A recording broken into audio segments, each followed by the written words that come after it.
ఒక కుర్రవాడు వచ్చాడు. ఆయన మన హిందూ సంస్కృతి గొప్పతనం తెలిసాక తన ఉద్యోగాన్ని కూడా ఇంకా విరమింపజేసేసుకొని అంకితమైపోయి దీని మీద కృషి చేస్తూ నేటికి కెనడాలో ఉన్నాడండి. ఆశ్చర్యపోతాం మనం. ఇక్కడ ఉన్న యువత ముందు బాగా తెలుసుకోవాలి. వాళ్ళు ఆశ్చర్యపోయాడు అతను.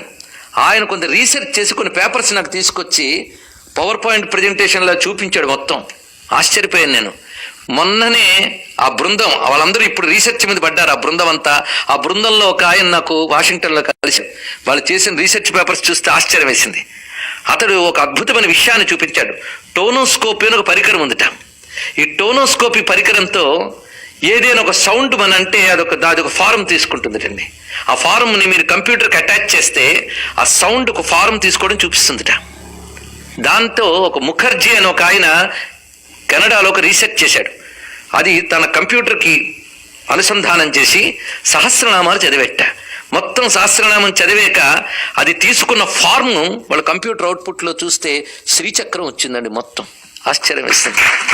అంటే సహస్రనామాలు పఠిస్తూ ఉంటేనే మనకు తెలియకుండా శ్రీచక్రం ఆవిర్భవిస్తోంది చుట్టూ. ఇప్పుడు తెలిసిందా ఎందుకు జాగ్రత్తగా చదవాలన్నారు? ఇంకో ప్రయోగం చేసేట దాని మీద ఆయన.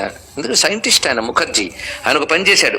ఇదంతా పుస్తకంగా రాసి పెట్టాడండి. ఆ పేపర్స్ స్వయంగా చూసి మాట్లాడుతున్నాం. ఒక సాలిడ్ ఫారం మనం తీసుకుంటే అందులో అనేక అణువులు కలిసి ఉంటాయట. అలాగా ఒక యాపిల్ ముక్క లోపల ఏ ఏ అణువులు ఎలా ఎలా చొచ్చుకుపోతాయో తీసుకుని అణువులు చొచ్చుకుపోయిన దాని ఒక సాలిడ్ ఫారం యాపిల్ ముక్కగా చూసి, అలాగా శ్రీచక్రంలో కూడా త్రికోణాలు చొచ్చుకుని ఉంటాయి. దీని సాలిడ్ ఫారం ఎలా ఉంటుందో అని మరొక టెక్నాలజీ ఉపయోగించి దాని సాలిడ్ ఫారం తీసేట శ్రీచక్రానికి. సరిగ్గా దాని సాలిడ్ ఫారం వచ్చిన తర్వాత ఫారం అది ఎలా అంటే చేతిలో చెరకు విల్లు, పువ్వుల బాణాలు, పాశాంకుశాలు పట్టుకుని అమ్మవారు కనబడ్డారండి. ఇప్పుడు చెప్పండి. అంటే మంత్రం సౌండ్ యంత్రమైంది, యంత్రం విగ్రహమైంది. చూసారా? ఇది రహస్యం. ఈ రహస్యం ఇప్పుడు మిషన్లు కొంత తెలుసుకున్నాయి, అప్పుడు ఋషులు అంతా తెలుసుకున్నారు.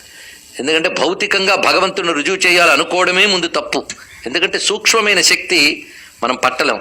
అయ్యా ప్రాణం ఉందా మీకు అంటే ఎవడు చెప్పగలండి? బుద్ధి ఉందా అని అడుగుతాం. చూపిస్తారా?